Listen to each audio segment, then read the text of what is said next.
Rev up your engines!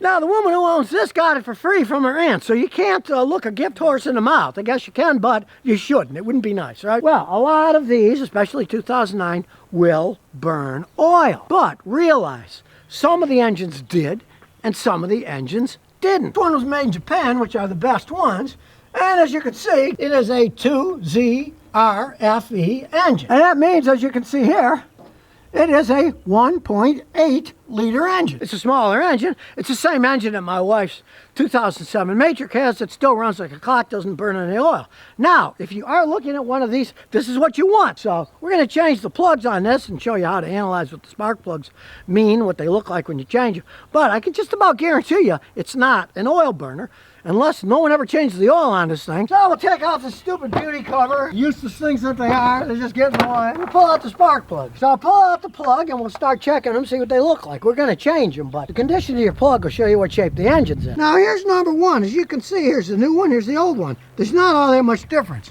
There is no real buildup here. If it was covered with crud, it would mean it's burning oil. This isn't burning oil, which of course to me is no surprise at all. It's the 1.8 liter engine. See how the color's still white here? If the whole thing was super white, it's too lean. If it's dark, it's too rich. It's the right color, and really, there's very little of anything deposited on the electrode, so the engine's in phenomenal shape.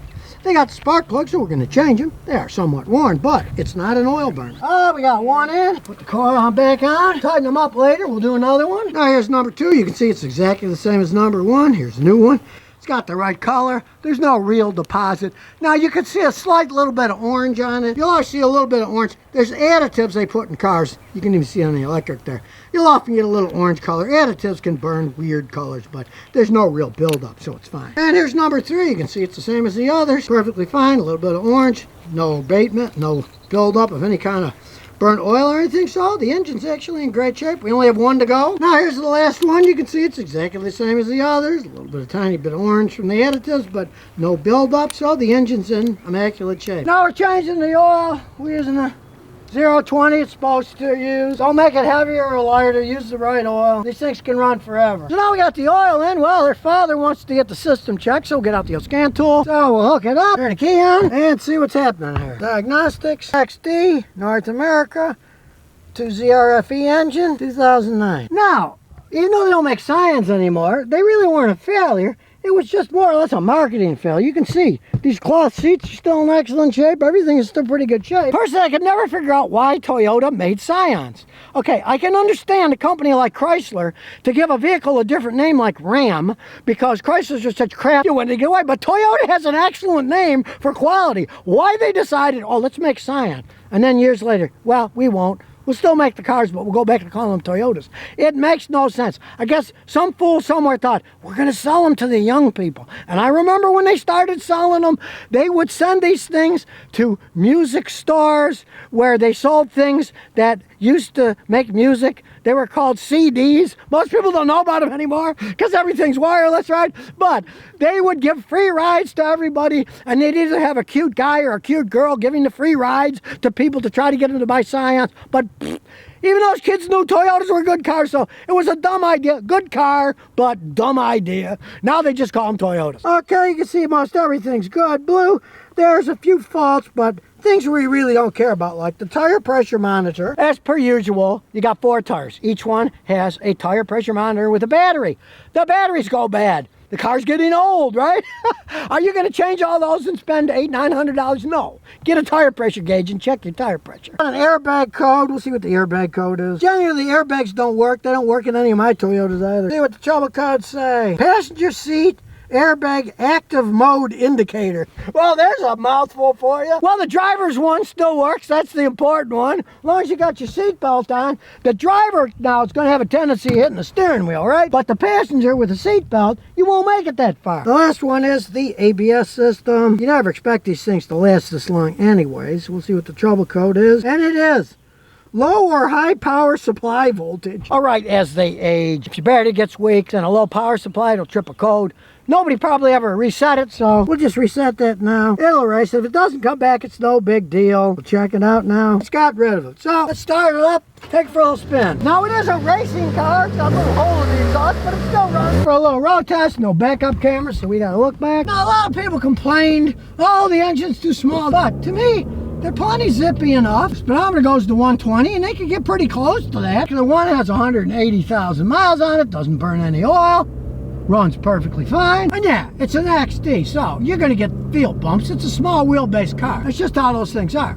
They're small wheelbase. You're gonna feel some of the bumps on the road. Still got original struts and everything, and it's still perfectly fine to drive around. Even when it was new, you're gonna feel bumps in this thing. That's how a small vehicle is with a small wheelbase. And now we're coming to our little dangerous intersection here. Finally, there's an opening. Here we go. Engine sounds good. Tranny shifts like a dream. Yeah, it's not a race car, but it gets you where you're going. Gets phenomenal high 30s gas mileage on a highway. Burner's perfectly fine. It's a zippy little fun car. And aside from a little exhaust leak, it runs pretty much the same as it did when it came off the factory floor. Now, this is a northern car. Stuff like bare steel on the exhaust will eventually rust. My Matrix still has 100% original exhaust, but it spent most of its life in Tennessee and in Texas, so it's still pretty shiny. But this is up north, so there needs a little bit of exhaust work if you really want to get rid of that little noise. A smooth idle, the AC still works. And really, it's not that slow. It's a zippy little fun car. It doesn't weigh that much. That 1.8 liter engine is plenty enough to pull it around. And as far as I'm concerned, the 1.8 liter engine is the best engine that Toyota ever made in terms of how long they last. I see them go 400,000 or 500,000 miles.